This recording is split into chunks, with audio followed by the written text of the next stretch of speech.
Okay, hello everyone. Welcome to another Bristol Conversations in Education session. Before I welcome our speaker for today, I'm just gonna say a few things about fire safety. So we're not expecting a fire drill today, but in case of a fire alarm, just please follow the green running man signs until you reach the final exit of the building. The assembly point is next to the car park at the left of the building at the right of the building as we enter it. So PACE is really excited to host Dr. Peter Bowers today. Pete is a researcher, author, educator, and founder of WordWorks Literacy Center.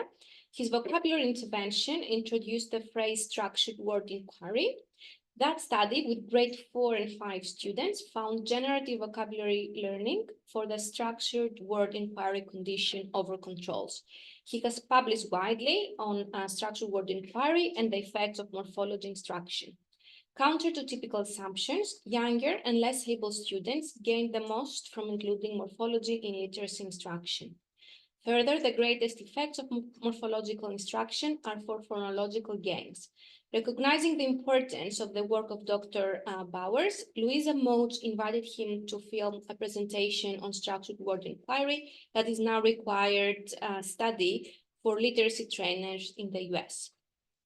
Dr. Bowers has been invited to present keynote addresses at major literacy conferences in North America, the UK, and Australia, and has worked with educators and students in schools around the world for over a decade. Thank you for being here, Pete. Well, thank you very much. Yeah, I'm really delighted to get to speak with you folks today. And what I'm going to do, I guess I have to do this. Okay. So we're looking at this structured word inquiry. I just as a tiny bit of background, I began this work. I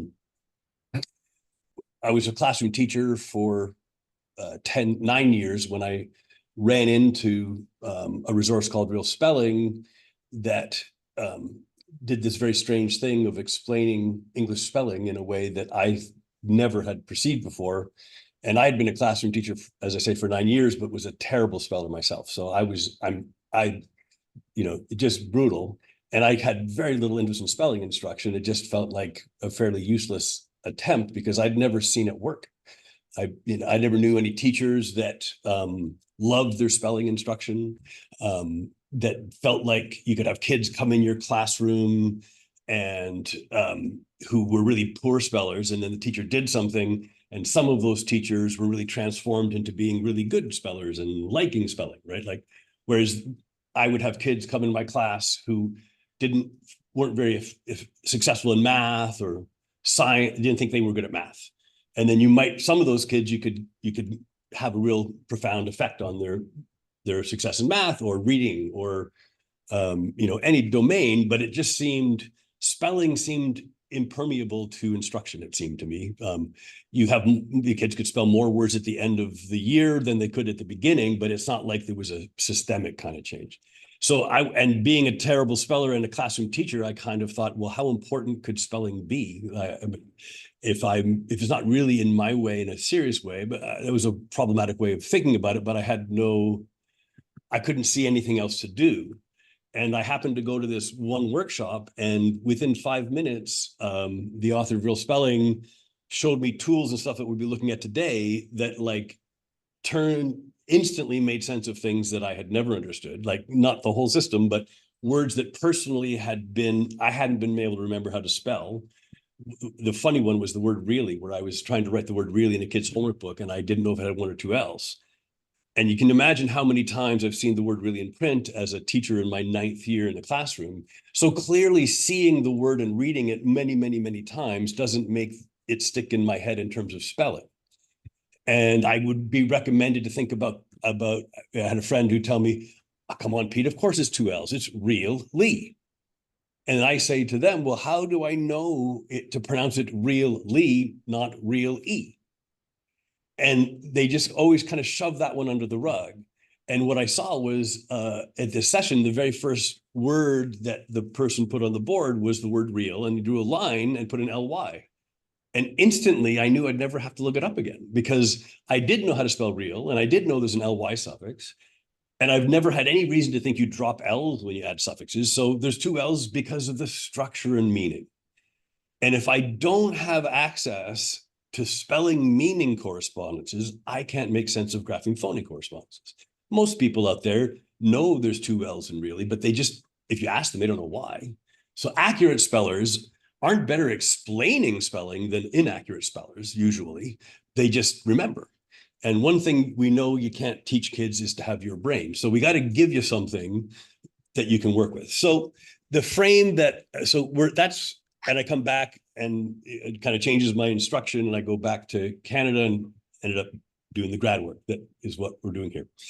And so we did this intervention, and I described the instruction that we did, structured word inquiry, this idea of teaching how the writing system really works.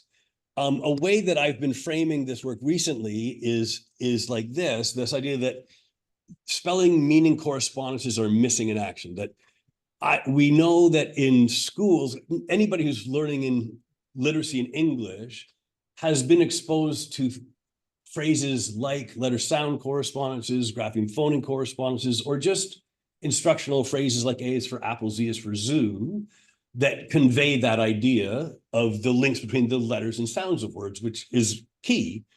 But I've never met anybody who's heard teaching instructions about spelling meaning correspondence like that, or some other form of that instruction. And so I'm saying they're missing in action for a few reasons. One is they're just missing from most research-based instruction. And there always are examples, but I mean systematic connections between spelling and meaning. And that this is kind of a matter of attention. We'll see why that's what I'm talking about. But if you guys have a paper and pen, and if you're at home, you should do this. Welcome everybody online. But if you guys have a paper and pen, it's a bonus. But if you don't, we can do it another way. But the idea is this: I'm going to give you a kind of a Rorschach test, but not with a blob of ink, but with a word. So what I'm going to do is I'm going to flash a word on the screen. And I don't want you, all I want you to do is to think about what words does this word make you think of? As soon as I flash this word, what other words pop into mind? And the word is disease. So you can just take a second, if you have a pen, jot it down. But what I suspect is that most people have come up with words like illness or sickness, is obvious. But now what I want to do is make use of a strategy that is central in structured word inquiry, which I think of as writing out loud. There's other versions of it. But so now what I need you to do, and if you don't have a pen, you can still kind of almost do it with your finger on your lap. But this is the idea of writing out loud the word disease. And to write out loud, it means exactly what it says. I'm going to have to I'm going to have to say D as I write the letter D, and I'm going to have to say I as I write the letter I. So if you don't have a pen, you just spell it out loud. But if you have a pen, it's better to write as you do. So go ahead and write out loud the word disease. D-I-E-S-E-S-E.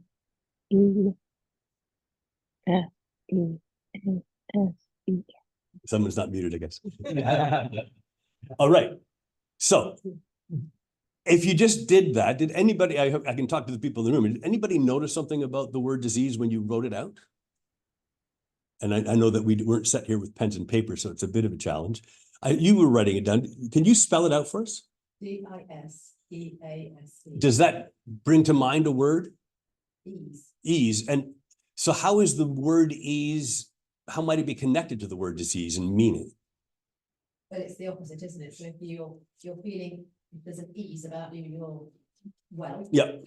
Yeah, exactly. So a disease is like a system that's out of equilibrium, right? Now, have you noticed that link between ease and disease before just now? No. So, and this is like, I find this amazing. I've done this like a zillion times. I have to say, I was talking to my new friend Jonathan the other day, and he brought up this word, and no, you can't give it away tomorrow. But the thing that I find amazing about this is I've done this hundreds of times, and I don't think it's ever happened. And we've got a small group here. I've never done it with a group where somebody didn't notice the ease in disease for the first time. Now, it might sound hyperbolic, but in my view, this is actually a pretty profound illustration that there's something missing in all of the exposure to literacy that we receive since we're kids learning to read, let alone when we go to teachers college and get PD, and then all the training we get in school, if all of that instruction in trying to help kids learn literacy, including ourselves when we were kids, has not given you an affordance to notice ease and disease without being explicitly taught that connection, this shouldn't be hard. And once you see it, it's kind of hard to unsee it, isn't it? So here's my thinking about what's going on. When I was a teacher before I ran into real spelling, if I was writing the word disease on the board, I might do something like this with the kids and say, well, we're going to look at the word disease. And notice I syllabified disease as I didn't spell out loud, I syllabified out loud. And if I think di and z's, when I say disease, when I write disease, I don't see the e's, and I don't see that dis prefix that I see everywhere else. So it's like it hinders access to the spelling meaning correspondences. And there's been really important research recently by Kearns about this, about syllable division practices that are taught are really not consistent. But he brings up a good argument, but he doesn't highlight, as far as I know, I haven't seen him highlight this argument. Not only is it that we teach syllable patterns often that are not reliable, we aren't even aware that it's actually hindering access to the meaning cues that are available in the morphology. And morphology is bases and affixes, right? And so what I want you to notice is I didn't tell you anything about how to spell out. I have all sorts of conventions about how I recommend people do it. But all I said to you, the fullness of the instruction is write it out loud. And if you do that, you are going to go DIS. And once you have said DIS and you've looked at a DIS, it primes in your mind a familiar lexical structure that you've encountered a zillion times: distrust, disable, you know what the DIS is. So I'm thinking that when people actually spell it out loud, they often pause after the DIS. And I think that pause is the result of this recognition of a familiar thing that you recognize. And now that you've paused there, you might not be thinking about the E's yet, but by the time you go E-A-S-E, now you see the E's. And oh, E's disease, oh, that kind of makes sense. But look at that. It's like that simple little difference offers this affordance to notice something you hadn't noticed before. And I'm arguing, wow, if our instruction hasn't made that basic, there's something wrong there. Now, what we can do is we actually haven't proven it. We have a good hypothesis that the prefix is DIS and the base is E's, but we can go deeper into the meaning, because we can say that, we know a person can have a disease, but we also can talk about it in other ways. We can say our environment is deeply diseased, is totally out of balance, right? We can talk, in the States, they have the famous line during Watergate with Nixon, there's a disease on the presidency. Corruption is a form of disease of an unbalanced system. So all of those meaning cues are more available when we think about them like this. But we have to test something. For this word structure to be true, we also have to look at what I call a meaning test, and the meaning test is etymology. So if we look into the etymology of the word disease, we can see that in the history of the word, that word disease goes back to what turns out to be a French base that meant ease. So I know that disease really does have the base, because both the structure works with the prefix and the base, and the meaning is traceable, which means it's falsifiable. Because there's lots of times where you think there's a connection, but there's not. But you need to be able to go through these tests to do it. And then what you can do is you can look at a group of words that share a base. And this thing here is called a matrix, that I was introduced by Real Spelling. And I find this tool I find so crucial between the word sums and the matrix for assembling members of a family. My brother Jeff and I did a study about the matrix that we can get to later. But the point being that I can, look at all the words. There's my disease, but I particularly like this word easy. Because when you look at easy, there's an additional problem. Oh, wait a second, I don't see that E in the base. right? I see the full spelling of the base in disease, but the E isn't there in easy, which makes it harder to notice the connection, right? And the funny thing I like about this one is if I'm teaching grade 1 kids, they're far more likely to know the word easy than the word ease. And so if a kid asks me, what does ease mean? And we're talking about easy. Well, if you're good at math and you think the test on Friday is going to be easy, you'll be at ease. You won't be stressed out because you know how to do it. So notice I'm using the bigger word to teach the smaller word. And this is what we showed in our vocabulary study, that when kids studied with these kind of tools, not only were they better at defining every word they were exposed to over 20 sessions, that they just exposed to, they were better at defining words that I didn't expose them to, as long as they had encountered the base in another word. So that's the generative vocabulary learning that is the target of vocabulary instruction, because vocabulary instruction is crazy. You cannot think that you could teach every word the kid needs to know. The only kind of vocabulary instruction that's really going to do the job, it has to be generative. It has to, I can teach you this set of words and you learn that set of words, is what we're aiming for. And so we did find evidence for that. But then we can go beneath the surface. And one of the ways we did that is we show these word sums, and now we have to learn, sometimes when you add a suffix, it can force a change where you replace this E, and that's why we can understand the spelling of easy. And so you have to learn you go through these practice, and you get this, you see the underlying structures of words, and then you can recognize them. If I've done this, it's easier to see the EASE kind of hiding under the Y there.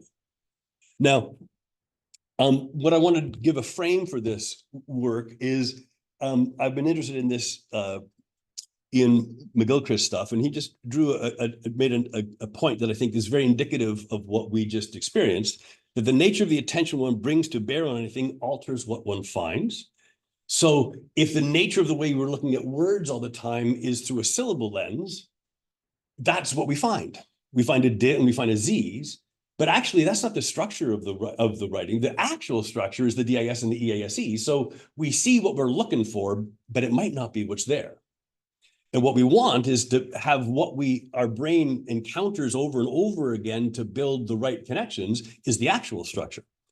I've also been very interested in Marion Wolf's fairly recent book, Reader Come Home, and she has a wild, she noticed a really important thing, that people my generation have had this common experience of, I used to read so much more. I used to read more books. I used to read long form, the Sunday Times. I could read a long article or something. And people kind of had this experience. I don't read that much anymore. And she had her own experience with that. She's trying to understand it. And so she was going into the research, and what she's finding is there's tons of evidence that the habits of mind that we have when we read in the digital domain has an impact on our reading in other domains. And so she points to things like, when we're reading in digital context, we're skimming, we're often reading shorter, less complex text if you're, on social media and stuff like that. And so we get these habits of mind that don't give us the practice we need for more sustained complex reading. And one of the ones that I really like is that when you have a paper, when you're reading in a book and you get stuck on an idea, you can do recursive reading. I got lost, so I turned back a few pages because I know that the information I need is on the bottom left-hand corner of the page. So I go find that, which then means that when I come back to where I am, I go forward with better comprehension. Well, the paper gives you that physical experience that gives you a clue of where to look. I mean, it's physically possible to do recursive reading in an ebook or something, but we don't do it as much because it doesn't give that affordance to know where to look. And so we lose these connections of mind that happened, that we were gaining without thinking about it, reading books. And now there's lots of studies that you can compare literally reading paper, reading digital, the same material, reading comprehension's better in paper. So she's saying, what's going on there? And what she says, the brain's attentional systems are the equivalent of biological spotlights. Unless the lights are turned on, nothing else can happen. If you aren't looking at things, if you don't attend to things, you can't build connections to help you notice those things. And then the other point is that she says that I want to relate to what I'm doing. So the connections in the brain reflect the affordances of the medium. And what strikes me about this, those affordances related to how the medium does or does not guide attention during the reading is going to affect the connections in our reading brain. But when I read this, I think that's fascinating. It's great. And I think she's got a great case. But what strikes me is the difference between digital reading and paper reading seems so minute. Like the letters look the same. It's almost the same. And yet this little difference is having a measurable negative impact on reading. That's wild. Now, there's no way that we're going to get people to stop reading digital, and that's not a recommendation. But what you need to do is make sure you don't limit yourself to digital reading, so that if you read in both domains, you can build up both. Now, what I'm saying is, if that little difference between digital and paper can have that big of an effect, what other affordances are out there that are misleading us? And instruction has got to be way bigger in terms of guiding our instruction than the difference between paper and digital.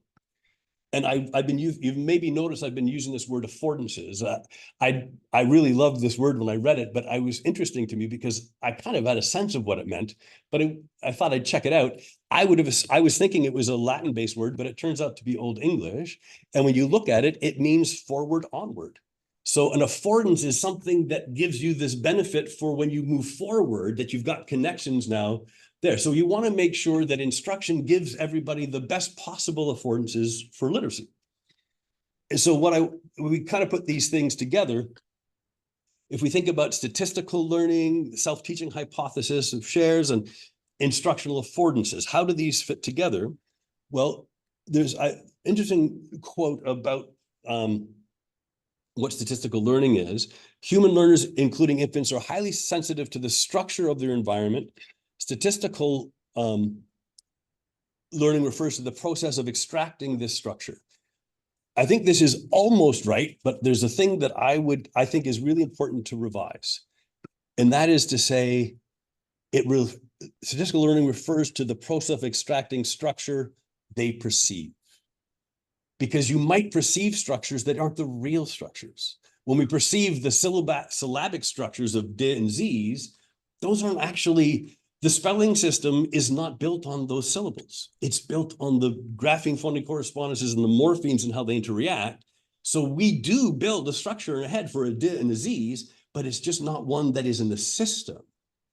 And what we want to do, if we want this statistical learning or self-teaching hypothesis, our instruction should guide you to give you the best exposure to repeated looking at the actual structures, not just the ones that we kind of perceive. And so that's based on what we just said. The nature of the attention you bring changes what you find. So let's make sure that the attention we guide kids to have actually engages them with the real structure. And what we just saw is that typical instruction rarely provides this affordance needed for people to note the E's and the Z's. And then we saw, how did this little tiny thing of spelling it out actually offer this affordance that your previous decades of literacy experience never did? And the other thing is, does this affordance increase the generative nature of statistical learning and all that? So that's a question I'm very curious in right now. So what I want to do is give you an example of spelling out, in this case, this time spelling out loud with young kids to get a window of what's going on under here. Here's one first video. Spell that out loud. O-W-N. No. O-W-N. What was that kid doing just then? He is trying to spell the word own. You think, why does he go O-W-N? Well, because he's been in a class where they're spelling out, and the conventions that I recommend in spelling out is in the base, and this is a base. Okay, awesome. In the base, you name the graphemes. So the graphemes in own are O and the O-W. The O-W and the N. So when this kid is he's not even reminded to spell it. It's just what they do. So when he goes through and goes O-W, he wasn't thinking graphemes, but by the time he said the W, he was sparked by, there's an O-W. I recognize that. And you can hear him try to say the O-W. He just can't get it out of his mouth. O-W, and finally gets to the O-W-N. Now, to show you that this is exactly what's going on, listen to the prompt from the teacher. Good. How'd you know that? Cause O. When he says cuz O, he's not saying the letter O, he's saying the phoneme O. He knew to say OW because it's writing the O. And then the teacher revisits. Whoa, yeah. What did you feel? O, O-W, N. So you feel the phoneme O and when you say it. And he's linking the OW to the O phoneme and the N to the N. So when you give kids practice by doing it with them, giving them the structure of the OW and the N in previous lessons, now they have the connections in their brain that's going to make it easier to notice an OW when they find it somewhere else. And he also knows to do that, he has to do phonemic awareness. He has to think about the O phoneme to know that it's an OW. So I give you the scaffolding of telling you the graphemes, which eases the process of identifying the phonemes. And now we can see, yeah, the OW is doing something different in cow, but once you've noticed the OW, when you read the word cow, that OW might grab your attention. And now, oh, the OW can write O and own and row in other words, but it can write ow and cow and now and other things. So that's building up your experience of the real structures. Now watch the next one, which is with complex words. The word your finger's on? Okay, go ahead and spell it out loud. T-A-P double the P-I-N-G. Okay, so what is that word? What's the base? Tape. Spell it out one more time. Tap. Notice the kid says the wrong word. He says tape. The teacher doesn't, all the teacher said is spell it out. Because the teacher has enough experience to know that that might help them. And the kid doesn't even have to finish doing it to self-correct. And now he can explain. Oh, how do you know? Wait, there's no E in the final. Okay, and what happened? Because there was no E. The P is doubled. Right, before what kind of suffix? ING. And what does ing start with? It starts with a suffix vowel. It starts with a vowel letter. You're right, exactly. So we would call it a vowel. Suffix. A vowel suffix. That's right. Okay, And fine. so this is tapping. Good. Find another one. Now, what he just explained there is stuff I work hard with teachers to teach them because they haven't been taught in this way. But we just showed you the easy has that E that's replaced. The word sum helped with that change. This kid knows vowel suffix replace those E's. And that if you don't have an E there, then a final single consonant will double if you add a vowel. He has all that knowledge and he can pull it up because he's been practicing it all the time. Because when you work with structured word inquiry, you are spelling out graphemes and morphemes all the time. And so you build up your experience with that. And then listen to the excitement with which this kid gets to the next word. Spell out loud. Planner. So this is not a kid who's bored by this lesson that's a rote thing that's going over and over again. He just sorted something out. Let's do the next one. All right. Okay, so the base is plan. Okay. And then because E's not final there, it doubled. The N doubled. And then there's the suffix had a vowel. So there's an ER. Right. And that it became planner, Okay, not Can plan. you spell out the structure Where? of planner? Okay, wait. So P L A double N E R. And so you can actually hear in the background, he did something that he didn't have to be reminded, this tapping out that I did earlier. You can hear him go P-L-A-N-N-E-R. The pause is between this, we do a pause before the suffix plus sign the word sum. He knows to say double N. This is a kid who's getting this tutoring because he's had difficulty and he's flying. Here's just some other quick examples. P-A-I-N-T-E-D.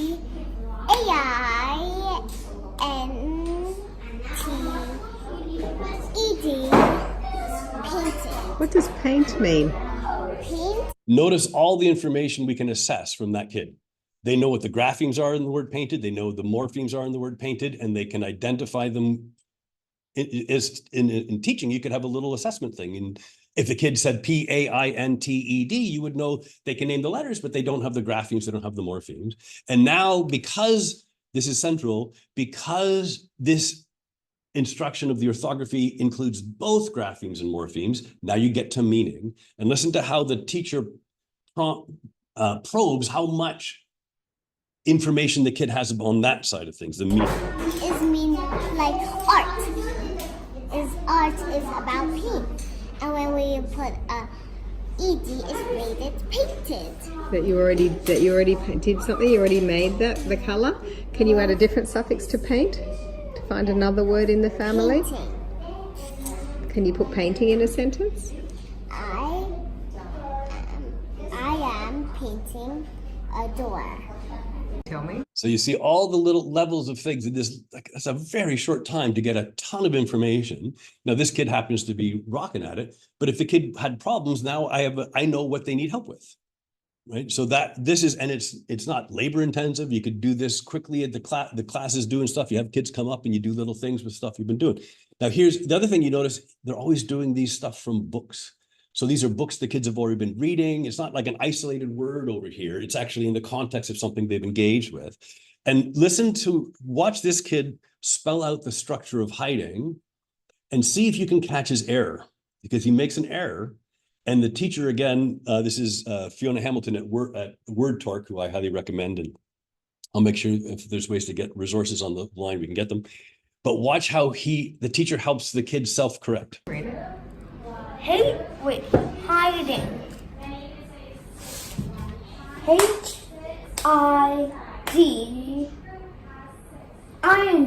Hiding. Now think if you've caught what he didn't tell us, and then listen to what the teacher says. Do you know how to spell the word hide? What did he miss? He didn't spell hide. H-I-D-E. You see his eyebrows go up. It's not until he says H-I-D that I forgot the E, right? And the spelling out is a constant reminder of the structure, and you can see his recognition. Oh, what happened to the E? H-I-D, drop the E, I-N-G, hiding. So this is using kinesthetic memory to reinforce what you've done with the writing, what you've done in word sums. He's obviously worked with many word sums before he can do this. Right. So this is multiple modes of learning, cognitive load theory, all sorts of things, multiple memory routes are going to bind better. And every theory of reading I've ever heard of agrees we're trying to bind the spelling, meaning, and pronunciations of words in the mind so that you have automatic access during reading. And I'm arguing this is a really effective way of doing that. And here's a tiny short one that I think is really powerful too. T-E-A-C-H-E-R, teacher. So I know the base, I know the graphemes in the base, and I know that ER is the suffix. And this is constant everyday practice with graphemes and morphemes. And this is, I would argue, a brilliant way to do orthographic mapping, which is a major recommendation in the research. Now, what does this look like? I'm just going to run you through some examples. A key aspect of the orthography system, and therefore structured word inquiry teaching the orthography system, is a metaphor that is not, it's not from structured word inquiry. It's actually embedded in the language of linguistics and everything, that words come in families like people come in families. We talk about language families. We talk about words being related. There's all sorts of ways in which we use language for both people families and word families. That's a good metaphor, especially for young kids, because if they know anything, they know what a family is. So we're going from the known to the unknown. So here's an activity that I do all the time. I went the wrong way. All the time. So, and this is again from WordTorque, where I saw this first, where she would go, like, this could be first day of kindergarten. Your first day, your kids are all excited, your teacher's excited, you come in the room. This is something you could do, and you have no idea of where the kids are in literacy. I'm saying this is an activity you could do on that first day. This idea of, looking at word families and people families. And so she takes in pictures of her family and friends and stuff to do this activity. So here's a picture of me and my immediate family. So me and my wife and my two kids. Now the kids might not know what I mean by immediate family, but I just use the word. And then I say, but there's, other people that you say are in your family, but they aren't siblings or parents. Who are they? Oh, grandparents, uncles, cousins, aunts, all those things. So we have an immediate family is just parents and siblings. But when you talk about your grandma, your grandpa and stuff, that's an extended family. So what makes somebody in your extended family? And so we play this game where I have all these pictures over here. Some of these are friends and some of them are family. So how do we figure it out? Well, here's my niece. She is not in my immediate family because we're not her parents, but she is cousins with my kids because they do share a relative. They share my mom. That's grandma to my kids and to my kids' cousins. It turns out siblings share parents, cousins share grandparents, second cousins share great-grandparents.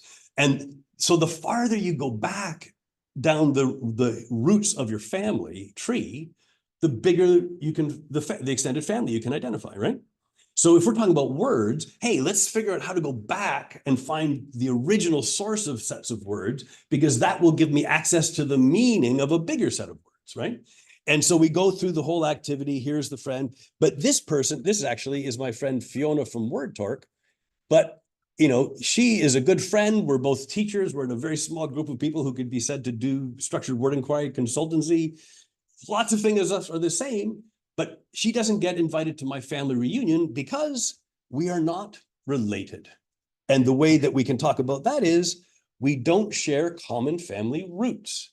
And that now I've introduced the word root that I'm going to be using in words later, where in structured word inquiry, we reserve the word root to the historical source of a word. So if I say, what's the root of a word, I might go to the old Latin root, the old Greek root or something. And that's the historical source.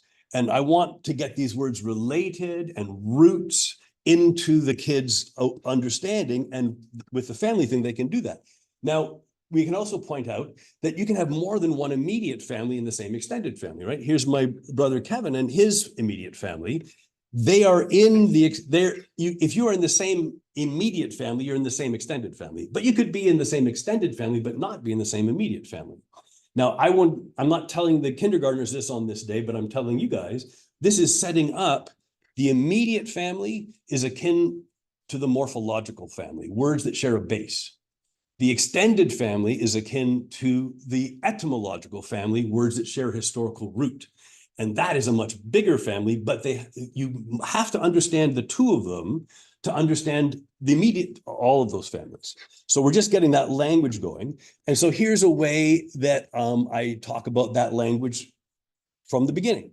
This is a diagram that was in a grade 1 class I was working at. I use this tree diagram all the time. I say, you know, if you look out there and you see trees, what are you normally seeing? Are you going to see the base of the tree or the root of the tree? Well, you always see the trunk of the tree, so you think of that as the base. If you want to see the roots of trees, of course, sometimes they're above, but mostly the roots are underground. So you have to dig under the ground to see the root. When you look at English text, you aren't seeing roots, you're seeing bases.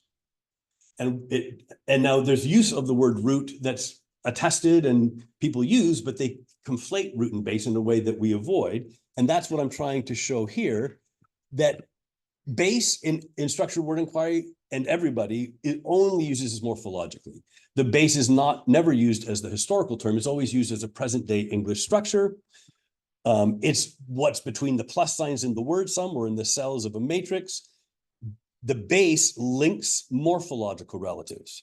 And it's in the banner of the matrix, the main part of the matrix, that every word built on this matrix has to have the BUILD base in it.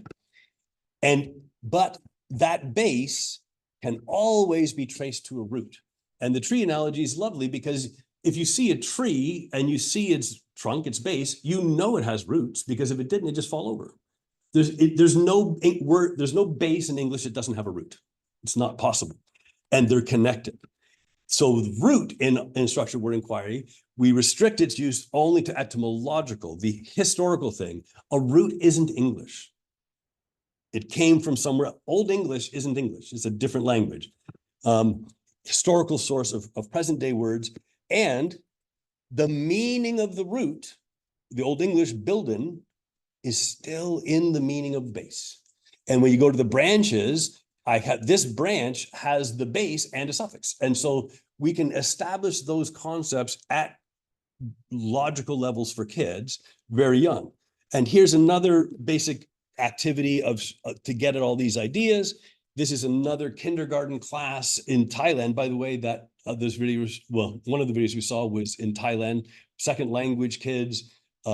This is a kindergarten class, and they're doing a what's in the family game, which is here's a base, the word stay. Here's some other words. Their job is to find what's in the family, just like we did with the pictures of people. And so I make it clear, if they're in the family, now we're talking about morphological families, they have to be connected in structure and meaning. So I take a look at the word staying, I pull it down and I say, well, what does the word stay mean? You have to have meaning. So I'm going to stay here. I'm not going anywhere. Okay. How about staying? Oh, I'm staying put. I'm not. There's a meaning connection. So I've established that's logical. Well, what would I have to add to S-T-A-Y to get to the spelling of staying? Well, I can see it right there. There's an I and then an N and then a G. Oh, wait a second. ING. I've seen INGs all over the place. You know, jumping, running, playing. And one of the things that I do in the spelling out is I get the kids to spell affixes as a group. ING, ED, NESS, or prefixes like PRE, by saying them quickly. And when you do script, you're writing them in groups, you're binding those multiple letter units into a single unit that becomes easier to recognize because you've bound them. So I can see that the structure and meaning of staying fits. So staying is in the family. But if I take the word stick, you see what I did? I took another word that has some of the same spellings, and I like stick because I like sticky notes. If I stick them on the wall, they stay. So I'm giving you a little bit of a challenge. It's a boring game if it's obvious every time. You have to look closely to build that orthographic knowledge. So somebody could say, well, its meaning is the same because I could stick it here and it would stay. Oh, good idea, but you have to pass both tests. Wait a second, you can't add. What would you add here? You can't do that because then you have stay it. So the structure doesn't pass, so the stick is not in the family. And then I can do stays, in which case I can add the S and I can do the meaning. By the way, say stays. Just say it out loud. Stays. How do you pronounce the first S? Stays. How do you pronounce the second S? Zzz. So I can just give a little signal to this kid on their first experience. They might not know the name of the letter S yet. I might be teaching the name of the letter S in this moment, and I can just draw quick attention. Hey, that's interesting. The first S is writing S, and have them feel their, where there's vocabulary vibrating and say, oh, that's interesting. The S can write S or Z, and I just go on. It's not like I beat this up, but think about the instruction we tell kids. We tell kids the S sound. How is that going to help? The S sound is not written by the S in city, and you don't have it at the end of stays. So yes, the S grapheme can write this phoneme, but if we call it the S sound, we are just putting a hindrance on their ability to understand the system. And one of the primary crucial things we got to know, most graphemes can spell more than one phoneme. Most phonemes can be written by more than one grapheme. And actually, some people say you should teach only the one connection for a long time and then before you teach the other. I don't know where else we do that. You don't teach kids shape and teach circles for a month before you introduce squares. You understand shapes in opposition to each other, right? You understand what something is by understanding what it's not. And so, oh, cool, the S can do let's go on a treasure hunt for words, the S writing S and Z, because I've just given you a little signal. And we can go through the whole thing. Day, of course, won't fit, but overstay is interesting. What does overstay mean? Oh, I don't want to overstay my welcome. I don't want to stay over too long. Oh, but I didn't add a suffix in this time. I added an O-V-E-R and an S-T-A-Y, and I get overstay. And the meaning of overstay has to do with the meaning of both bases. It's a compound. The compound is a word with more than one base, and they are also in the family. They just have two families. All right. So that's a kind of activity that I do all the time. And you can do it with just about any word because they all are related. Now, we have to be careful. I call these word families. There's a common practice in many schools where you call these word families.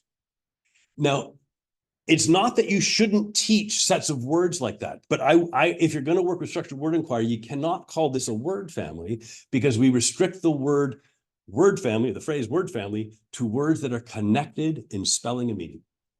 And the sound is exactly the thing that doesn't matter. Please and pleasure don't sound the same, but they have the same base.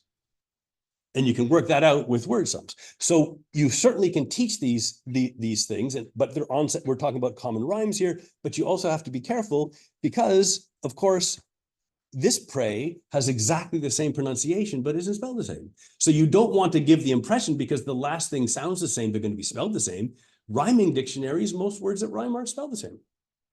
But we give that impression because we are building this frame in the kid's head that spelling is all about sound. Always look for the links between letters and sounds. We have to understand the links between graphemes and phonemes, but what we're going to find is that they are linked. We can only understand the grapheme phoneme correspondences if we understand how they work with spelling meaning correspondences. Can anybody think of a way to know that this pray, why does it have the EY? Can you think of a word related to pray with the EY? Prey and a predator. The E in predator gives me an etymological, not morphological, etymological connection. Oh, the one with the EY is related to the word that it's not, this isn't the base of predator. It's just that, oh, when they're spelling meaning connections, the grapheme EY is a better one than the AY for this one because it has a historical connection. And that kind of thing is all over the place. Think about obey. It's not AY. Why is it EY? What word would give you a clue for EY? If you obey somebody, you're very obedient. So we have a way, and if graphemes and phonemes are definitionally abstract, we're trying to get kids to link two abstract things together in an automated way. I cannot imagine that there's anything that would be more productive for getting kids to bind abstract things than to nest them in a meaningful context. Meaning has got to be the best thing for memory. So, but what we're doing is that spelling meaning correspondence is missing an action in our instruction. We don't do that. And people will say to me, what if the kid doesn't know the word predator? Well, if as long as I feel I'm not going to offend somebody, I like saying this, like, here's my favorite teaching joke. The worst reason not to teach something is because they don't know it yet. It's like, that is not a reason not to teach something. If the kid didn't know the word predator, what a good time to teach a kid what a predator is, because it's bound to another word. Everything you learn is one thing linked to another thing. So don't avoid isolated factoids in instruction when you can. And so now we're how does this get in the family? We have to share the structure. You have to share the meaning. How about brother? Is it a base or is it complex? Well, if you look at it, you might think, hey, there's an ER suffix. There's a BROTH base. Is that the right word, son? No, because your brother isn't one who soups, nor is your mother one who moths, right? The point is, it's not just that it's a possible structure, that's necessary, but both the structure test and the meaning test, each are necessary, but neither are sufficient. You need both. And we can prove, and sometimes I don't feel the need to go to etymology to see if help and helpful are related.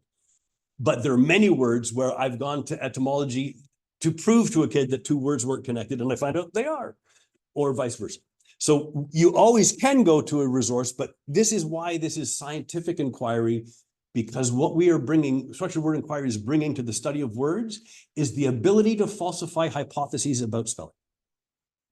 You cannot do science if you do not have falsification. And the way we teach today, we tell kids there's tons of exceptions. Exceptions is a really problematic term because in science, you can't say, my bad joke, is that your biologist, frogs have been your life study. You come up with this grand theory of frogness and you say, I can explain 90% of frogs, 10% of frogs are exceptions, of course. No, you can't. That's not how science works. So the way we teach spelling, we say, well, does is one of those irregular words. Actually, it's not. Your hypothesis of how spelling works is falsified by the fact that it can't explain does. And we'll be able to explain does in a bit. So there's all sorts of illustrations of this stuff. I'm going to show one video of a kid in, again, this is, I think it's kindergarten, it could be grade 1. This is also in Thailand. So just the idea that it's not first language kids, I think is important to keep in mind. And here is an example of kids doing that, what's in the family activity that has some really powerful lessons, I think.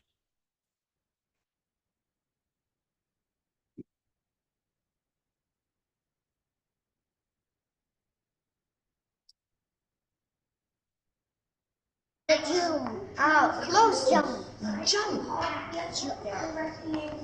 No, there's none of them. Wrong. Get out. Where do you think it goes? Outside. Why do you think it goes outside? There's no. One at a time. Oliver. Why do you think? There's no hop.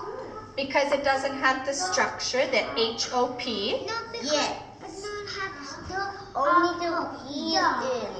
And what does jump mean? Yes, is like this. So it means the same thing as hop, but it doesn't have HOP, so it cannot be in our family. Yeah, because it's not the same Jump is one. not this one. This That's a jump. This wheel must be H, and this must be O, and this must be P. That was Exactly, but they're not. They're different letters. I just want to highlight that, look at the attention that's going on here, right? And he's saying, I understand the game. I think he's telling himself as much as he's telling the teacher, I understand your game. If this was in the family, that J would have to be an H and that U would, right? And so he's on. You'll see that he gets very distracted later. But the other, I'm going to skip to the next bit just for time. They do a really cool other one, but anyways, you'll see the problem is this kid is stuck in thinking in single letters. We don't actually spell with letters. We spell with graphemes and morphemes. The letters, the graphemes are the things that write the phonemes. What is the letter T representing phonologically in the word the? Nothing. The T isn't a, it's part of a digraph. It's the TH that writes the th. The TH has nothing to do with the T grapheme. So this kid is thinking in letters, and it works as in some cases, but it is not reliable. So let's look at what happens next. It doesn't look the same, so you are right. It goes out here. The last one. This one never had shop. Shop. Can we read it? What's this make? What's that? Shop. Shop. Shop. Like this. Not right now, sweetie. But that's not in hop. It don't have hop. Don't have hop. It doesn't have hop. Let's take a look at it. No. Oh, this one. Let's see.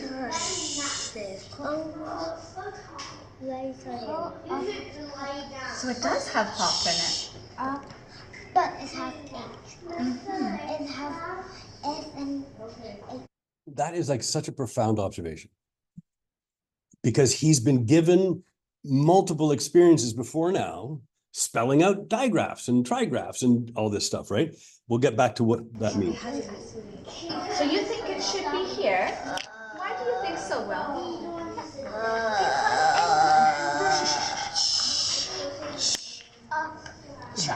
chop and not like hop. It's not hop and chop. You're buying things. You're not hopping. You're buying things. So it doesn't have the same meaning. It doesn't have the same structure. And I love the language the teacher's using. There's no babying up the language. Yes. What do you think so, Oliver? Cause there's I a said, is your name Oliver? cause there's a HOP. Exactly. But Will had a really good observation that it doesn't sound like hop because the S and H Make exactly. chop. So what? So notice how he's actually doing the kind of blending things that people teach all the time is part of all of this. And he just has such a clear understanding because he is thinking in graphemes, not in letters, and in morphemes. So we all know that you've likely seen the reading triangle before. We've put forward, John Kirby and I, a theory we call the morphology as a binding agent that suggests that the triangle model doesn't specify the role of morphology. there's nothing, the triangle model is still there. It's just that we're saying, wait a second, there's only one feature of the language that has spellings, pronunciations, and meanings, and that's morphemes. Syllables aren't meaningful. Onsets and rhymes aren't meaningful. So you don't get the leverage of meaning to fix the grapheme phoning correspondences, if you see what I mean. And so this kid is able to use the morphology to know that you can have, and I should show that down here, that when you look at hop and shop, he's seeing the SH structure, so he knows why it's not an H. And you can't have an S, a plus sign there in the word sum. That can't be an S prefix because it's in the base. And what he's really saying is graphemes are constrained by morphology, and that is an absolutely true statement that is rarely in any instruction about grapheme phonic correspondences, that graphemes only happen are nested inside morphemes. You don't say hothus, you say hothouse, because you know that's not a TH, right? You know it without knowing that you know it. And I debate about which things to do, but I can't resist doing this one. When we look about the word family thing, act, fact, and action, normally people would put act and fact in a word family on a sound basis, but actually the interesting thing is nothing to do with fact. The interesting thing is the ACT is the base. Notice pact has the same letter sound correspondences as act. The ACKED is pronounced act, and I say I packed my bags. So you can't just go from sound to letters. You need to understand the morphological structure. Now, lots of people say there's a TI digraph, but that kindergarten kid in Thailand just told us that's not possible, because when you look at action, there's a plus sign between the T and the I. And station is often given as an example of a TI1, but something that is stationary is in a steady state.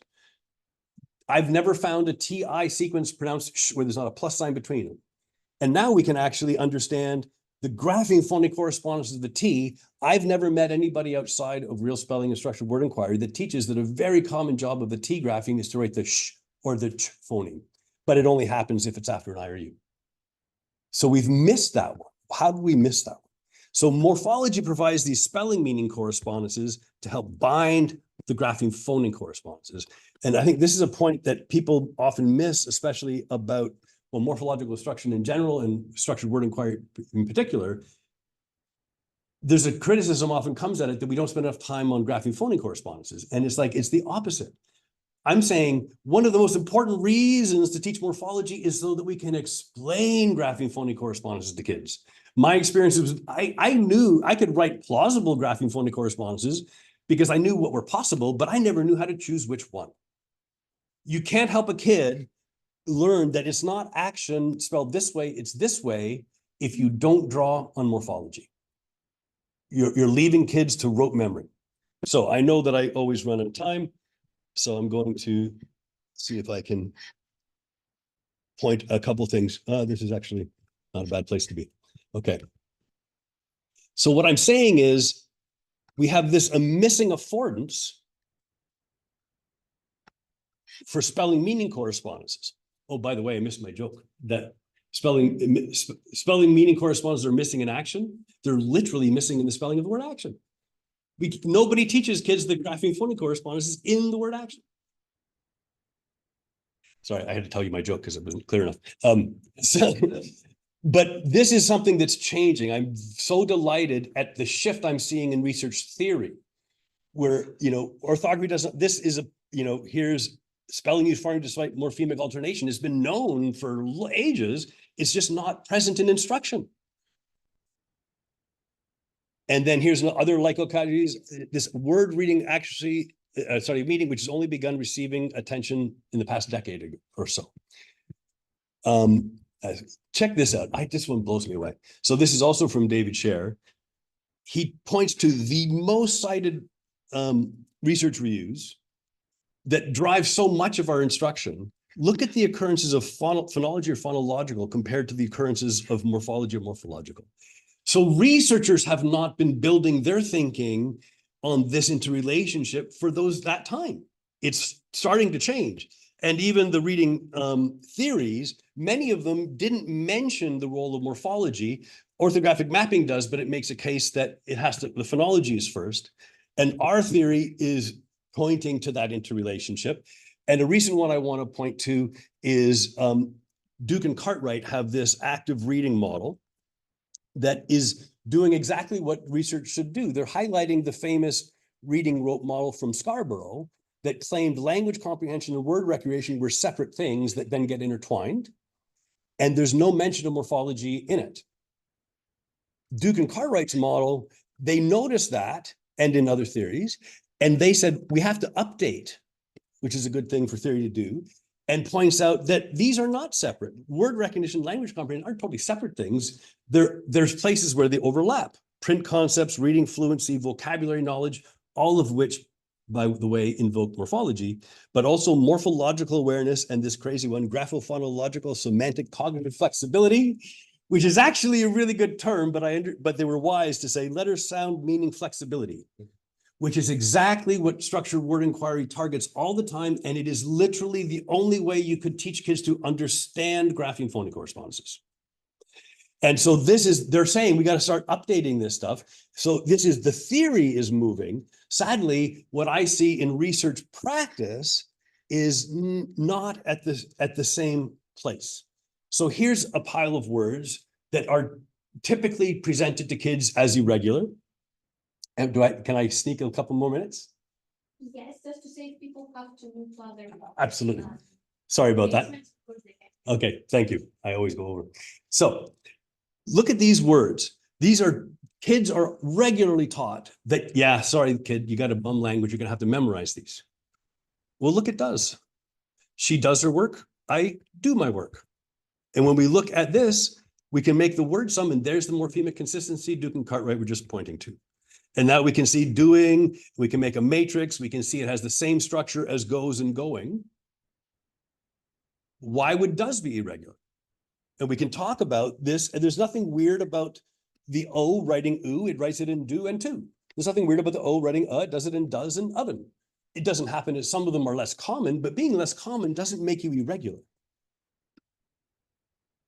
Cannot understand that. All right, so here's like a famous one. This is how one of the most vetted, and I'm not picking on them because it's typical, but I'm trying to pick one that is so popular because it's been vetted by the research so much. And they're telling us we have to memorize the irregular O grapheme and the irregular ES grapheme, but that's not a grapheme. It's a suffix. And we just showed that we can explain it. And there's the two. The W is weird. It's not writing anything. And the O is weird. Well, I don't know what is weird about either of them, but they are doing something really valuable. The TWO separates it from its possible homophones. And that's a principle of English spelling, the homophone principle. Wherever two words can be pronounced the same, wherever possible, they're spelled differently to signal the difference, because the primary job of spelling is to represent the meaning of the language to those already know and speak the language. So now we can say, well, okay, but you can't just say, why a W, like a P or a Q? Can you think of a word related to two that might give you a clue? Twice, 20, between.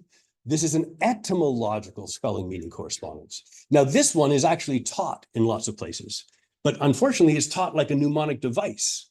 This is throughout the system that you can look for those kinds of situations where a grapheme isn't even writing a phoneme. This W is a grapheme, but it is not there for phonology, it's there for meaning. Think about the word your. Can you think of a word that you know of that you might link semantically to your that would help you link the spelling of the OU in your? Anybody here? Oh. Our? Yeah, any others? And your, and our, and you.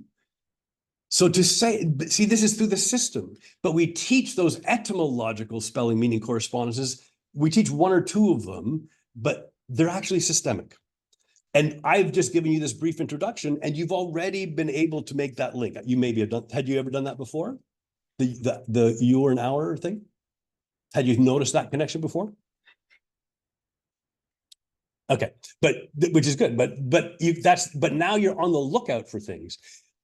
Why is bin called irregular? That EE. Well, because the double E digraph, like I can say I've been working, but the double E is supposed to only write the long E. So it looks irregular. But same problem. This is what happens when you look at grapheme phoneme correspondences without morphology. I've been there before. I will be there tomorrow. It's not a DE digraph because that kindergarten in Thailand showed us it can't be because there's a plus sign between them. It's just that the E grapheme is writing the I of bin, or it's writing the E of B. And that's exactly how the whole system works. So to call this irregular is removing the affordance for that kind of generative understanding of the whole writing system. I will suggest, if you want to see a little short video that goes through a ton of those examples, if you Google TEDx Pete Bowers, you can find a video on that. And just to finish, we can see some key findings of morphological instruction from the meta-analysis we have. And what we find is that everybody benefits, but the younger and the less able gain the most from morphological instruction, which is the opposite of what had long been assumed. And then this study was quite wild. They did a study of morphological instruction for dyslexics and the effect on spelling.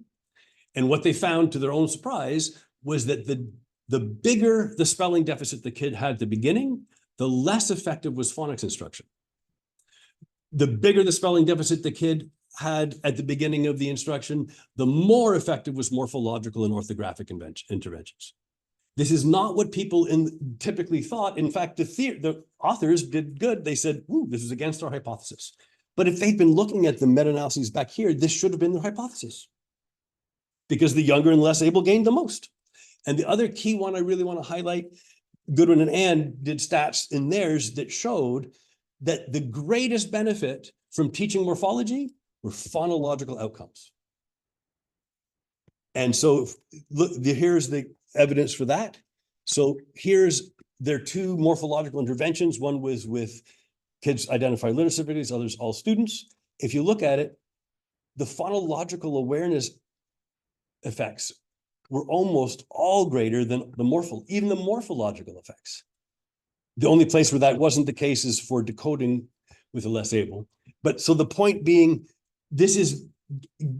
people fear that teaching morphology is going to reduce the necessary time for that grapheme phoneme correspondence instruction. But the evidence telling is no, if you teach the morphology, you support that important thing and make the same argument that we are.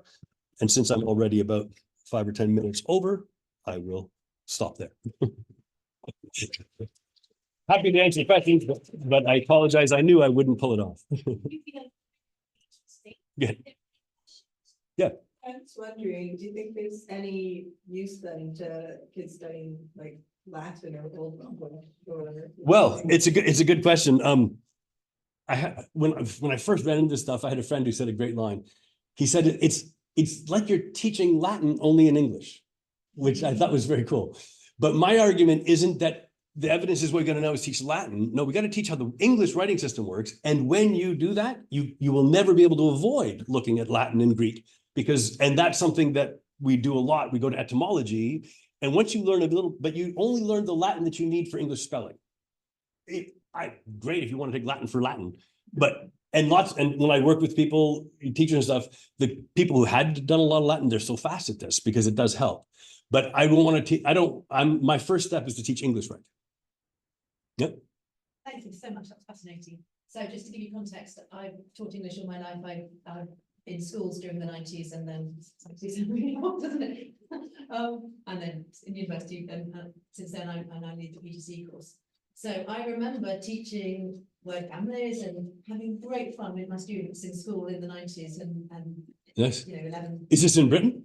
Yeah, 11 to 14. But now we've got phonics, and that is the government approved, or not even approved, it's required. Mandated, yeah. It's absolutely mandated.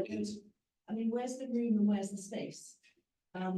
Well, the room. I mean, so you're asking a kind of a political question, and so the way that I would propose that you make the case to change the politics is to show the reason that phonics is mandated is because we're saying it's so important to teach the grapheme phoneme correspondences. Well, draw on the research evidence that is all over the place that one of the ways to help you with the phonology side of things is to teach morphology. So you can treat I don't call myself I don't say that I teach phonics and structured word inquiry. The word I use, but isn't going to be very hot off everybody's mouth, is that we teach orthographic phonology, which is how do the grapheme phonic, what are the possible grapheme phonic correspondences which you need to teach and which phonics teaches. But the second part is how do they operate it in the system?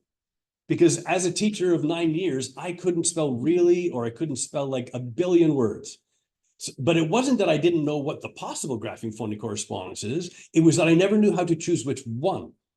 And so the analogy I make is triangulation. Like if you are trying to identify a point on a map, you can't do it with 2 reference points. If I use 2 reference points, the point could be anywhere in there. So when we look at this triangle model, wherever I have one somewhere, we are just bashing the kids over the head on that line over and over again. And we know that if I have a phonological awareness, that's going to be harder. So why would I not leverage this meaning thing? And here's the other piece. I'm so glad you raised this, that, you know, we have an issue where we're trying to teach kids speech to print or print to speech. But the problem is it's treated as if speech is sound. But there's no such thing as English speech that isn't equally morphological and phonological. You can't have a word that isn't both, right? So if you teach, and so kids who come to nursery school, kindergarten, if they are speaking English in a healthy way, they are equally expert in their morphology and their phonology. Because this is oral language right here. We're introducing kids to that thing, and we're acting like this is the only thing we have to do first, and maybe we'll do that later. But at the beginning, we know kids say rund. We know they make those funny words, not because they've encountered it, but because they've instantaneously put these. It's fascinating. And here's my favorite example. Not long ago, a friend of mine said when her daughter was like 4 or 5 or something, before formal instruction, she says, "I don't want to be outcluded." And every English speaker knows exactly what she means. But it's really important to think about what just happened there. It wasn't that she was looking for the word and she was seeking it like I often do when I talk. It just came out of her mouth. And in the instant of talking, that means that she thought about the word included that she knew, but she knew she meant the opposite. And she just didn't have the vocabulary excluded. So she just pulled off that in and put on an out, which is exactly the semantic force of the EX prefix, and made a word that we know. And the reason why I say that one is so important is because cluded ain't a word. So this is a bound base, CLUDE, that we don't teach kids about, but the kids are processing bound bases. We just aren't explicitly leveraging it in our instruction so that they can leverage it better, right? So kids are already expert in all of this. They have no knowledge of this thing. And if we talk about the first day of a lesson, I'd often do this with kids. I say, they come in from recess, they're kindergarten or something. And I say, "Oh, come over here, sit on the carpet. Oh, what were you guys playing at recess just now?" And they were playing Foursquare. "Oh, that's cool. When I was in your age, I used to play Foursquare." Wait a second. I said, I played Foursquare. You just said you were playing it. So I'd use my fist for a base and 2 fingers for a suffix or a prefix, playing, running, jumping. So we do this we draw oral attention to the morphology that they've already interpreted, they've already picked up without instruction, but now I'm drawing attention to it. And then instead of calling it an ing, I call it an ing. And then you go from there. So that, I don't know if I really answered your question. I get off topic. It's good to sort of picking up on that point, but again, I'm trying to politics of it all. I think we work on papers together, and I think part of the reason why people won't go in this direction is that they think phonics is so successful. Well, don't mess with what works. And the evidence that I've been collecting and other people have said, it actually surprisingly, there's so little evidence for this. I mean, there's this bizarre disconnect between strong claims and the point. So Peter and I wrote a paper kind of arguing for this, and it's just kind of ignore and so forth. And I, in my experience, with, well, why are people ignoring this? And the answer was inevitably, Jeff, we already know what works. What phonics works. And the science of reading is demonstrated. Look how wonderful fluency is. You look at the literature, it's ridiculous that it's a house of cards. And so I think part of the trick is to know that you need to look for somewhere else. Yeah. I mean, so, and then this makes, I mean, you can give this, Jeff, Pete, this is really interesting. Yeah. We don't need it, we've already got Yeah, it. yeah. But I think part of the trick is to make sure people know that there's something that, that there's a problem. Yeah, You know, I you need to improve on it. Yeah. And then, Yeah. where do you go? And this Yeah. would be a good place. And you make a great point. It's the funny thing is that I think in terms of the strategic approach, that recognizing that does make sense is exciting. Like, and once you understand it, you can't understand it. So it's really important to have that evidence out there about the claims about phonics that have real problems. But that is more, people, I think people will be more able to read that once I can well, I mean, to me, it's as simple as this. Which form of instruction can explain more words? Like, once that's there, I don't understand the argument. But people don't know this thing. Like, you can't know what you don't know. And this is why I really like Marion Wolf's thing, like that the attention to biological spotlights. So we have these biological spotlights that have been looking like this. And you can't get any mental, your reading brain can't be wired for what's over there. But if I draw your attention to the morphemic consistent thing in does and do, I just expand your spotlights just enough that you start to have this, meaning makes a difference. Structure makes a difference. And then when you start to look there more, that expands. So I think that people will be able to understand Jeff's arguments about phonics much better once they see, wait a second, I can explain this better. That's weird. And I think those two pieces are key. But we find that boys are pushed back about any criticism about phonics. And so I think we also just need to show that. And the other thing is that there's great thing about phonics. And in fact, in Jeff's paper, one thing that people always miss is they found good evidence that if you do the data correctly, it is absolutely evidence that instruction that doesn't give any attention to graphing phonic correspondences isn't as effective as instruction that gives unsystematic or systematic attention. So you have, Jeff's paper, I think, gives better evidence that we have to teach graphing phonic correspondences than does the previous stuff. It's just that people can't get past this difference between unsystematic and systematic. And then if we add to this, I'm a political side of this work is giving people the experience of understanding something that the phonics instruction wasn't giving. I think that gives people the reason to actually kick the tires a little bit and look for something else. Yeah. Any questions from our online? Oh, that's a good question. Hey, people. Yes. Yeah. Hi. Yes, Question. please. So that was really interesting to me because I'm a second, I learned English as a second speaker. Mhm.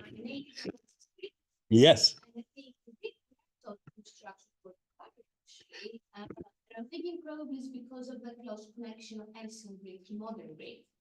So we have to think about morphology, especially when we spell. We had specific, like the exercises you showed, I've been through all of those that we learned Greek. So is there potentially evidence from other countries and other languages that could help your argument forward? Well, the article by Cher that I was citing in 2021 is really wild.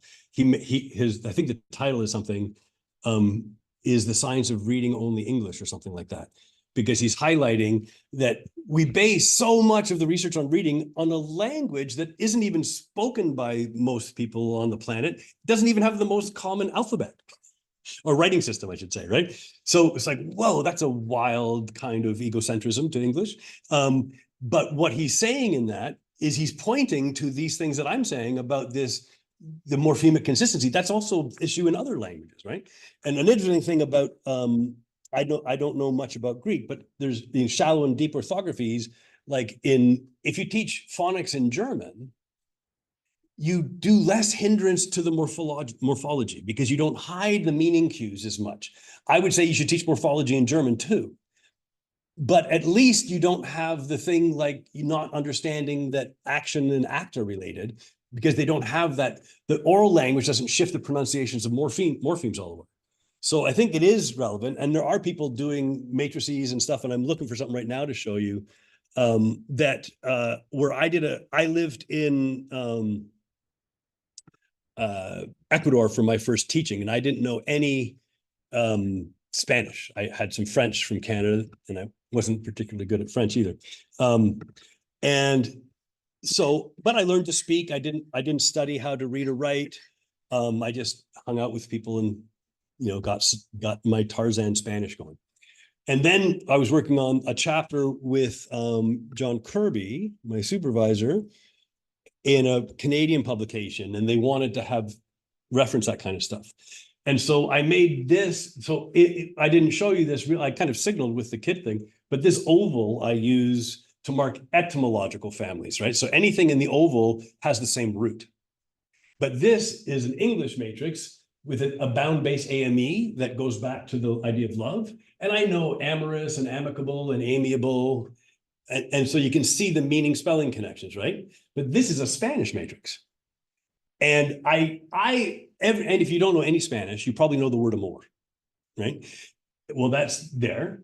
But when I was in Ecuador, I learned words like enamorada is a girlfriend, and amabilidad is friendliness, and when I built that matrix in Spanish, I thought, damn, if somebody had done that for me when I started to try and learn Spanish, because coming from a second language, one of your biggest deficits, well, there's challenges. English is hard from outside for many reasons. The oral language is different than many. The stress timed or syllable timed makes a huge difference, and syntax is all different.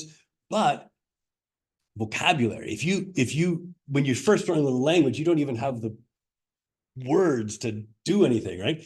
So if you can teach me you can give me the word amor that I know, but now I can link it to all these other words, as our structured word inquiry investigation showed, you get the boost of vocabulary.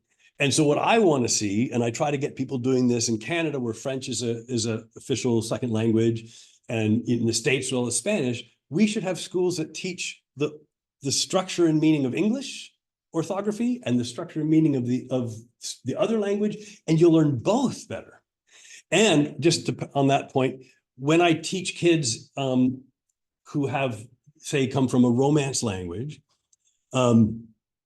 they frequently notice connections that the English speakers don't notice because it's closer to their language. My first teaching was in Ecuador, and I, again, spoke no English.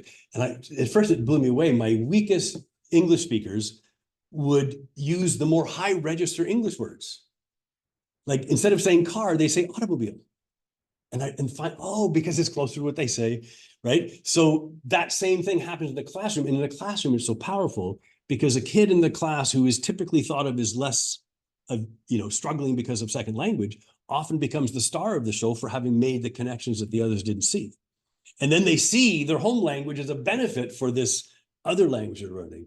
And, the bottom line is pretty silly. The principles of structured word inquiry, I think, are the first one is any instruction should accurately reflect the domain being taught. I don't know how that is a controversial statement. And yet I'm showing that Vinetsky and Carol Chomsky, Noam Chomsky, they've explained the stuff that I'm showing here isn't found by real spelling. It's in linguistics, it's there. And now there's refinements to do and everything. But it's like, first of all, let's just teach how the writing system works, see where our instruction isn't matching, and then match it up. And I really think this is important when you think about the statistical learning idea. We want the statistical learning to happen on the structures in the system, not the structures that you happen to perceive that may be in conflict with the actual structures. Seeing shun prevents you from seeing the act. That's a negative. It might, and the danger is it helps the kid with one word. Like you're working with a kid and they say acti on trying to read, and then I totally sympathize. The teacher says, don't forget, how do you usually pronounce that T-I-O-N? And then they go action. Oh, they got it. So it feels like it worked. But you've just now cemented a false structure that's going to it might help them read an individual thing, but it doesn't have that affordance for noticing all the other stuff. And the other thing is, whatever thing you are trying to understand, any complex thing that you want to understand, I don't know why you would do anything other than to first identify its structures. The conventions are based on the structures. The conventions are how do the structures interact? Well, if you get the structures wrong, you can just keep building on a false structure, and you can refine a false structure, but eventually you got to go back and let's just look at the actual structures and see what happens. So, all right. Well, you're very patient, and I'm very bad for going 25 minutes over. But Jeff was the only one not surprised. All right. Well, thank you as well. Bye, everybody.